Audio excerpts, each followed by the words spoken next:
Hello, my name is James Spiro and this is Tech Tel Aviv. I'm joined now with Noga Yaari, the VP Ecosystem Development at Earth and Beyond Ventures. Noga, hi. Hi, James. Good morning. Morning. Thank you so much for taking the time. Thank you for inviting me. Of course. I'd like to understand first what exactly Earth and Beyond Ventures is and what you folks invest in specifically, please. So, Earth and Beyond Ventures, we are a new Israeli venture capital fund investing in Israeli startups and research projects focused on deep tech and new space. Invest very, very early, pre-seed seed, and backed by corporates like Corning from the United States and Kyocera from Japan and additional corporates and financial institutions. We also operate an incubator together with the Israeli Innovation Authority. Wow, that sounds super interesting. I'd like to know a bit more about space tech and the industry. What's it looking like nowadays and how has it changed over the years? So there is like a global, let's say, trend or revolution now in the space field that it's shifting from space tech into new space. We see due to a reduction of payload sizes and companies like SpaceX that opened the market to startups and young companies and reduced entry barrier to the space market. Now we see it shift, like customers in the space market are now not only NASA, government agency, defense entities, but also huge corporates like SpaceX or Blue Origin, and even Microsoft, AWS, and tech giants that are now involved in the space industry. And it's becoming from an industry that dominated by traditional companies into an industry that now have all the different kinds of entities and companies involved in. That sounds super interesting. You mentioned quite a few American-based companies in that new space area. What's America's position like compared to the rest of the world, maybe some of its competitors in the space race? What does it look like? So America, the States are in the first place in the space race. Israel is in a pretty good place. We have a great infrastructure for space. We were 7th company to land on the moon, although it was too fast and we crashed, unfortunately. But we got there. Yeah, and 8th country to launch a satellite, and we have a very, very strong infrastructure. But of course, the States, also in another industry, we see them as the leading region.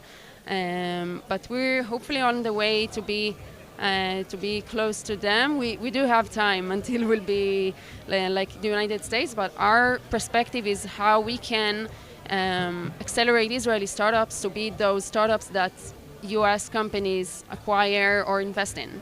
Okay, so if I were to, and this is always a dangerous question, so I'm going to go in carefully, 30 years or 50 years from now, what does space look like? What does Earth look like, and what does our journey to space look like? So you should think of the space as a whole new market. We need, like, if we'll be on space, we need everything, a copy of the infrastructure there. This is like us as investors, our perspective is focused on dual application. It's startups that have some market on Earth. They're solving challenges here on Earth, but they're also active or have some application in space, or maybe utilizing space resources in order to solve challenges on Earth. So those startups, let's take for example, startups that develop the optics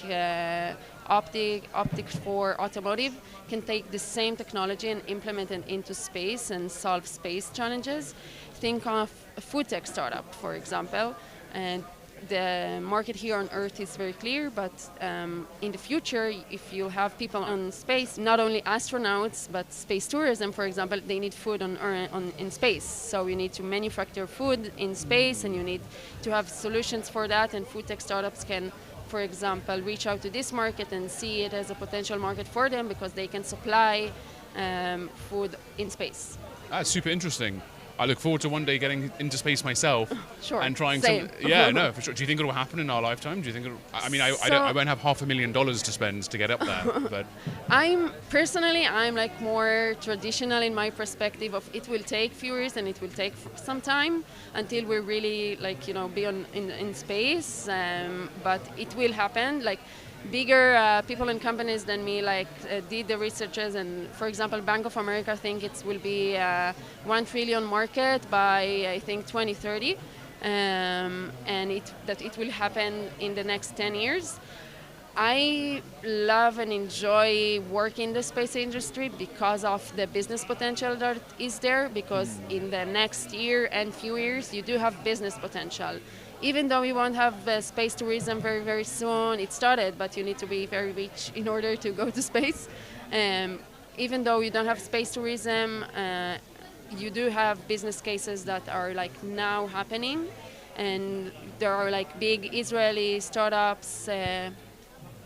For example, tomorrow they're doing weather forecast by using satellites. So they do have market right now. Wow, amazing. Noga, we're running out of time, so I have to stop you there. I hope that we can meet, maybe not 2025, maybe 2045 Tech Tel Aviv, or maybe we'll be in tech space. Hopefully, yeah. Yeah. Let's go there together and explore the. I'm Noga in English. It's Venus. So for me, yeah. Okay. Wow, that's very cool. Okay, great. I'll see you there. Hopefully. Thank you. Cheers. Thank you so much for taking the time.